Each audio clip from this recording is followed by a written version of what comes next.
Hello, magandang araw sa ating lahat mga bro, mga kabadis, mga TH, Luzon, Visayas, Mindanao. Mapagpalang araw sa ating lahat mga TH. Ito ay nandito naman ako sa kinaroroonan ng falls kung saan ang falls na ito ay dito ang landmark ng mga hapon nung sila ay nagkampo dito. At dito nga mga TH ay ito na naman yung isi-share ko sa inyo kung saan yung ginamit ko dito na benchmark fulcrum point na hugis puso na meron siyang 5 araw at yung 2 araw dito na ang isang araw niya ay mas maliit ay nakapoint dito kung saan ang coordinate niya na mata ay yan ang nagpapahiwatig na in front ang deposit, kung saan nga ang test dig ko na ito matage ay may lalim na siya na 1 foot at ito nga ay lumabas yung square box dyan sa gitna kung saan ay meron ding pabilog doon na kung saan itong square box matage ay yan ang sumisimbolo na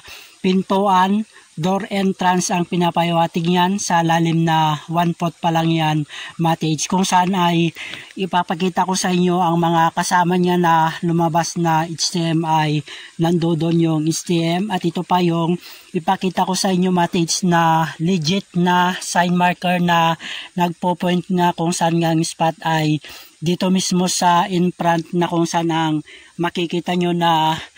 pinakamata niya na kung saan ito ay makikita nyo itong isang mata niya na ito ay naging itchy, meron siyang hole dito sa ibabaw at yan ang nagpapahiwatig ng spot deposit. Itong itchy na ito meron siyang isang dot dito plus ito ang pinakabuhangan niya plus nasundan ng perfect hole dito matage sa baba, yan ang sumisimbolo ng deposit na kung saan ito ay slash.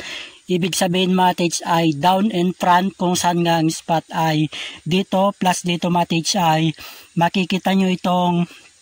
mata na ito plus itong isang mata niya ay naka-korting C dito. Ito ay symbolization ng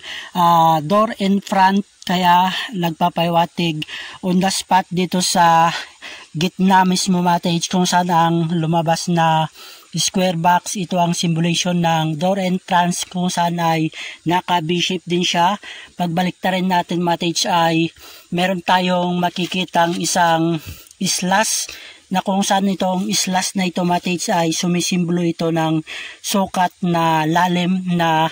may sukat siya na kukunin ko matage ay 1 yard or 3 feet lalim. Malalaman kung ano ang kasunod na marker sa 3 feet or 1 yard matage, kung saan itong makikita nyo na bato dito ay pabilog siya na nakapoint dito sa mismong center spot kung saan nga itong square box na ito na bato ay sumisimbolo ng pintuan kung saan nga ang makikita nyo na legit na sign marker matage ay ito ang sumisimbolo na in front ang deposit na kung saan ito ay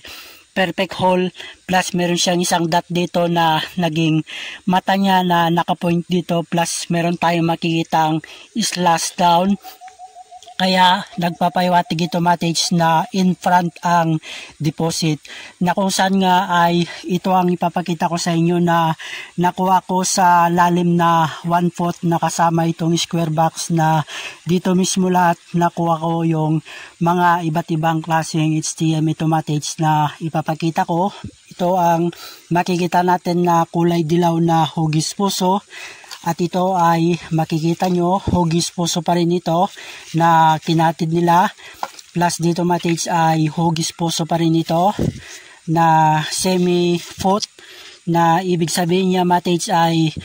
on the spot, direct under na dito. Malalaman kung ano ang kasunod sa lalim na 1 yard or 3 feet na sinasabi itong nandito sa gitna na square box na meron siyang isang slash. Ibig sabihin sukat yon na 1 yard or 3 feet. Another ito pa ang makikita natin na square box din ito. Symbolization pa rin ng door entrance or kotse ang pinapahiwatig niya sa kanji. Plus dito matage ay hugis puso pa rin ito. Plus ito ang makikita natin matage na kulay ng bato. Red tisa siya. Nagpapahiwatig na door entrance pa rin. Plus ito matage ang makikita natin ito ay hugis item na maliit na kung saan ay nagpapahiwatig ng item. Plus ito pa ang makikita natin hugis item pa rin ito na maliit ang pinapahiwatig niya na spot deposit. Plus dito matage ay meron din tayong makikita na ito ay simulation din ng diamond sign marker, na kung saan nga matage ay nandito nga ang spot sa area na ito kung saan ang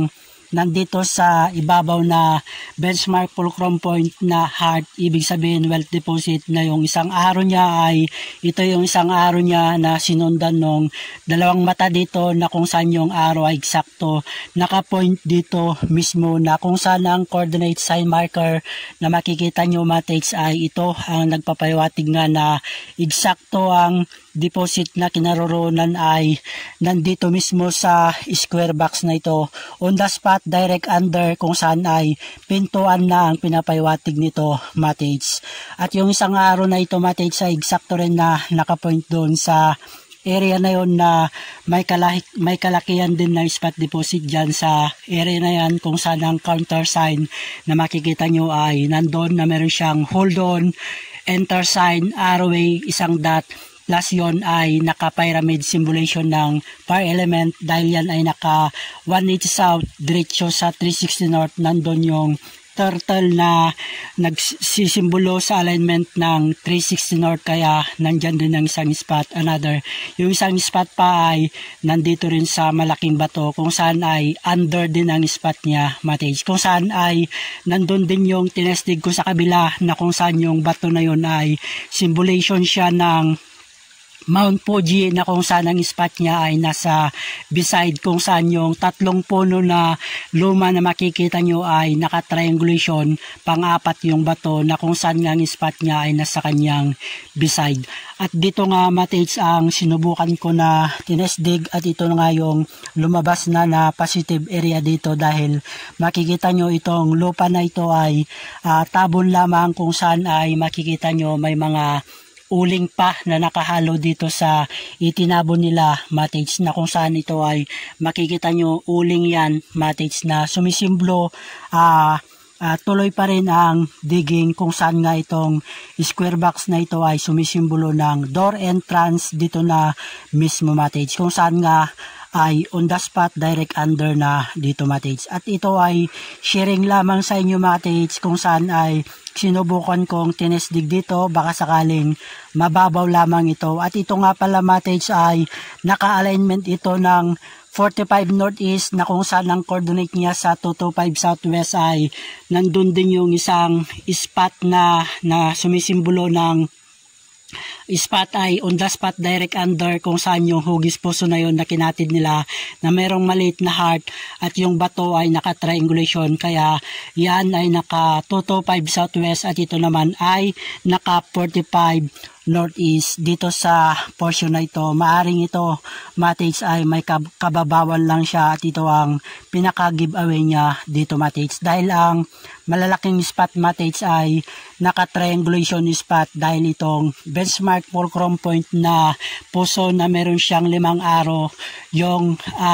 distance matage na kinuha ko dito ay 15 feet patungo doon sa area na yon, another 15 feet patungo doon sa isang spot doon na tinesdignan namin na ginawang fish pan, another 15 feet patungo doon sa area na yon, plus dito matage ay may sukat siya mula dito 10 feet patungo doon sa area na yon sa 225 and 45 dito. Hopefully sana ito matage ay may kababawan lamang ito, at ito ay pinasilip ko lamang sa inyo kung ano ang mga legit na sign marker na nagpapahiwatig na positive ang area. At ito nga yung nakuha ko na yung mga HTM niya sa lalim na 1/4 pa lang ay lumabas na matage, at legit ang mga HTM na nakuha ko. More power to all ka-TH. Wag lang kayong sumuko na subukang hanapin ng mga nakatagong kayamanan na itinago ng mga Hapon nung sila ay